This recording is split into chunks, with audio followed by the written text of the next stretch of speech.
Hello and welcome to day 19 of my 40-day water fast. Well, today, as promised a few weeks back, in fact, I'm going to play what is called the cleansing breath. This is a full class found on yogayak.com. Usually people have to pay for it, but if you're watching day 20 and you're interested, then here's a little treat. And it's actually quite important during fasting. Perhaps not absolutely necessary, but definitely helpful. So, in case people come back to this shortly or daily during a fast, won't talk any longer and let Kavita Maharaj, who is the teacher who will teach this class, introduce the class and how it goes. I'll see you after the class. As with any lifestyle change or physical exercise program, consult your physician before you begin your yoga practice.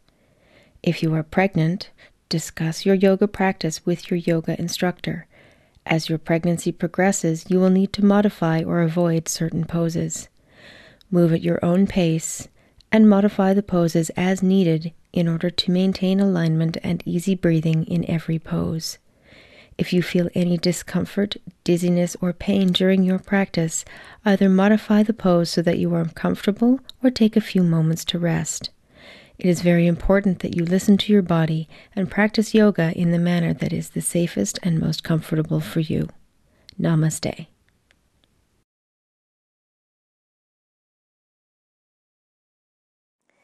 The next pranayama we're going to work on is called the cleansing breath.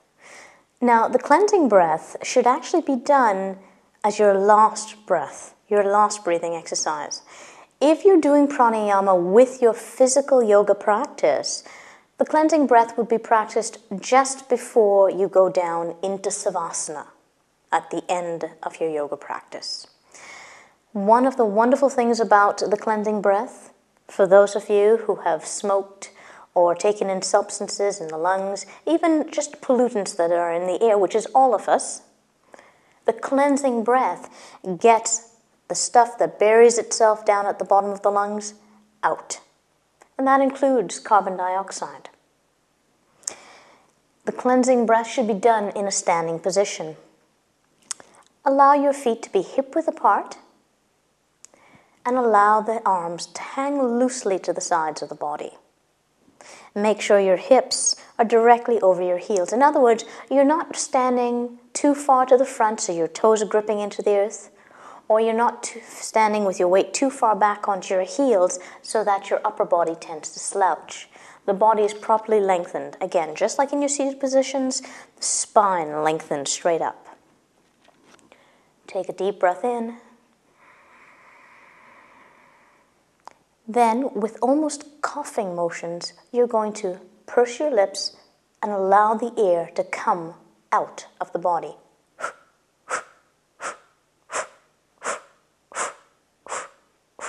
Now, as you're doing this, don't allow the cheeks to puff out. So it's not as if you're blowing out a candle. You're simply placing the lips in a position as if you're about to whistle, which I can't do.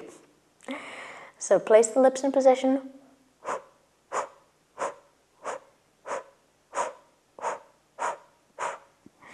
As you continue this, you'll feel the chest, the back, the abdomen, the lower back, everything squeezing inwards to emit the air.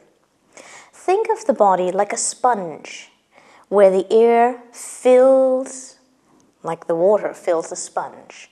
The sponge expands, the body expands. And with the cleansing breath, you're essentially squeezing the sponge, essentially squeezing the body into its core, emptying the air. Inhale.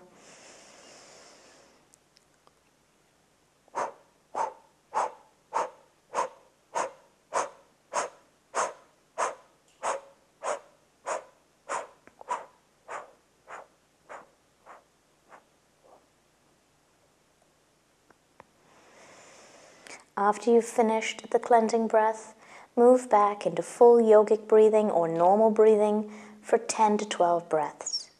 If you're a little bit lightheaded, you can stay longer with just your full yogic breath before you move back into a cleansing breath.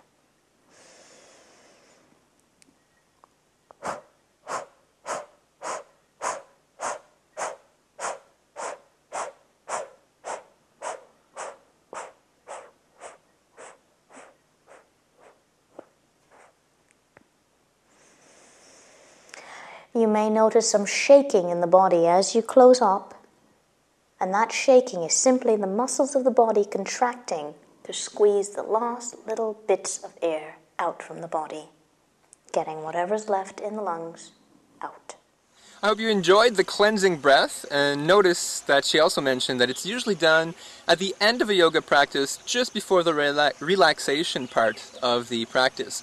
Now, a class that is completely free, that is available on YogaYak, that is finely tuned, well, not finely tuned, but it does contain a lot of postures that are very good for people that are fasting, is the Easy Hatha Ground Flow, or Easy Hatha Yoga Ground Flow. Now, this class is with Diane and available on YogaYak, as I've mentioned, completely free. Now, a few weeks back, I mentioned my partner and I, Jen, were going to film ourselves. We were going to do this class and basically talk about every posture. I've noticed that my energy wasn't high enough to sustain work and do a lot of these things, and unfortunately we just have not had the time. And I want to get this class out to other people. So day 19, well, in fact I'm cheating because I'll be doing day 19 and day 20 together. Yesterday, which was actually day 19, was incredibly difficult. I was very, very, very tired. I had slept during the day and then only stayed up a lot of the night and ended up sleeping only 2 hours. And then slept most of the day, like literally most of the day, and then I went to sleep around 8 o'clock for the night completely. So I have been noticing that my ability to work has gone down amazingly. So I am going to do more bed rest. And in fact, the big question in the last post, the last vlog, was should I end the fast because of going back to Canada? And I'm now more and more inclined to actually end the fast. I'm actually 90% certain that I will end the fast in the next few days because I do need the energy enough to gather my things and, do a 4-hour bus trip, get plane tickets, and then the international flying and everything. So it's not very a sad moment because, as I said in the beginning, it's one day at a time, and that I wasn't dead set on doing 40 days, but rather was going to listen to my body and be aware of the circumstances surrounding my life. So perhaps that is one good thing to mention to other people that are fasting. Be easy on yourself, come out of it when you need to, and that's basically it. So thank you very much for watching day 19. If there's any questions or comments, even if this is 5 months later and we're no longer June, please email me at michel@yogayak.com.